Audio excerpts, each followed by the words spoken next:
Hey everyone, and welcome to my channel if you're new here. If you're not new here, then welcome back. Make yourself comfortable and strap in because today we're taking a trip down memory lane.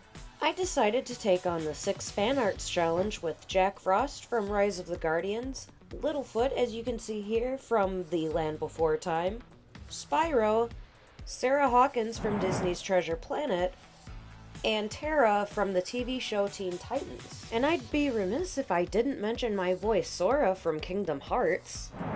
Each of these characters are special to me in their own way because each of them were very important to me growing up. They had a lot of influence and overall just pretty solid background stories for all of these characters. And if you've been following me for a while on any of my social medias or even here on YouTube, you'll know that my boy Sora here is the GOAT and I will always love him.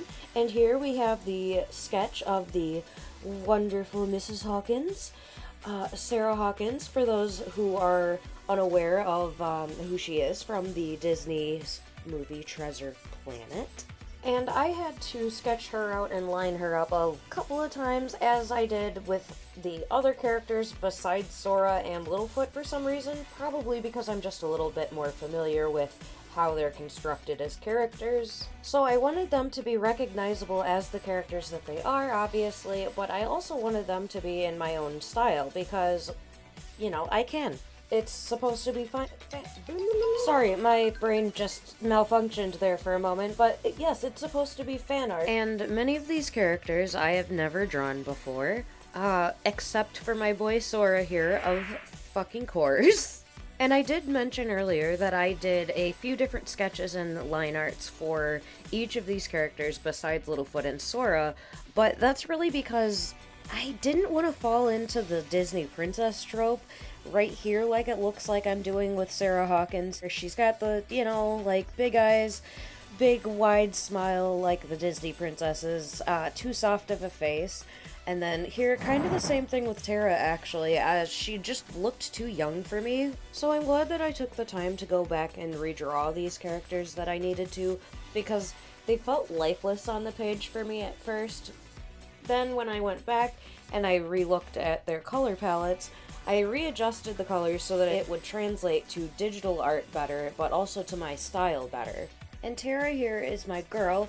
I've always loved Terra. I loved the Terra Beast Boy sort of relationship that they had going on in the show, and then since we're back up here to Jack Frost, Littlefoot, and Spyro, I guess I'll go into a little bit of why they were so important and influential to me at the time. So if I remember correctly, I believe that Rise of the Guardians was released when I was actually still back in high school. That was around 2012. At the time, I was actually starting to realize that I suffered from depression, anxiety, panic attacks, and all of the consequences that come with those conditions, but I ended up finding a safe place in animation. So I was always an artist growing up. I loved to draw. I saw different people in my life, you know, expressing themselves through art, but I wasn't sure what my hyperfixation, so to speak, was until I was about high school age. For me, watching the Saturday cartoons every week wasn't just about sitting in front of the TV and having entertainment. To me, it was being able to visit my friends every week, but also it was a complete escape from reality. I was able to immerse myself in the world of the characters. And when I first watched Rise of the Guardians, I was in a pretty dark place. I really had no outlet for my emotions, and I had felt stuck for a really long time. I just wanted to be creative, and I wanted to feel not trapped the way that I had felt for years up to this point. So it was also incredibly ironic for me that Toy Story had its third release with Andy going off to college when that series also made a mark on me as a kid. I was also roughly around the same age as the main character, Andy, And to have it portrayed as he was going off to college and we were saying goodbye to everything that he had known before was very existential crisis inducing. This film series also wasn't the first one that the stars seemed to align for me with, because it happened also with Monsters Inc. becoming Monsters University, and then How to Train Your Dragon got a third installment, and that saw Hiccup and Astrid and all of their friends becoming more of adults.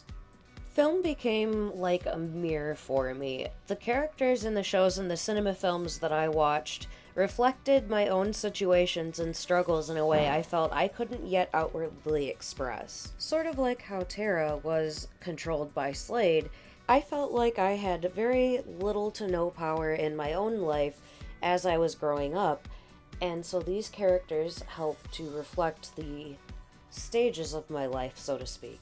They are all nostalgic characters for me, but for Littlefoot, I remember my grandparents and watching those over there as I was a little kid. Spyro and Sarah Hawkins from Treasure Planet were important because those two characters are actually from a show and a video game that I was restricted to play as I was growing up. I was eventually able to watch Treasure Planet, and that became one of my favorite movies very, very quickly because for its time, it was so beautifully, exquisitely done, especially when they finally find Treasure Planet with the map. I got to revisit Spyro kind of a little later on in my adulthood because the trilogy was released on Xbox and PlayStation, and yeah, I got to finally beat one or two of the games. I need to go back and actually play the rest, but yeah, I really enjoyed being able to go back and revisit these characters and tell you a little of my story.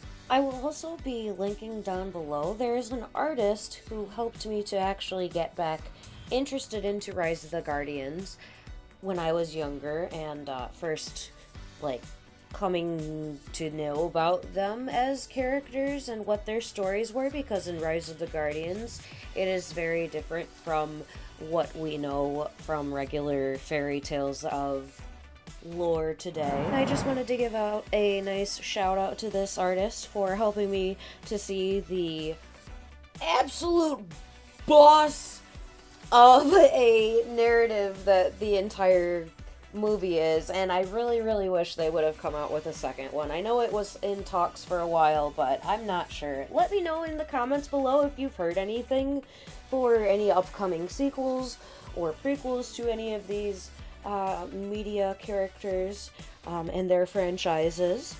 And if you wouldn't mind checking out the subscription button down below, I'd greatly appreciate it. You need to smash that like button and let me know that you liked this video. Please give me a comment and let me know what you would like to see more of from me, because I would love to be able to talk more with you and be able to bring your ideas to life. Big thank you to those of you who have spent the last 8 or so minutes with me. I really appreciate it. Be sure to check out the description box below for all of the details and all of my links if you'd like to commission me for a piece of artwork yourself. Like I said, I'd love to bring your ideas to life. Here's the finished product. Slow pad. Thanks for watching, guys, and I will catch you later in my next video.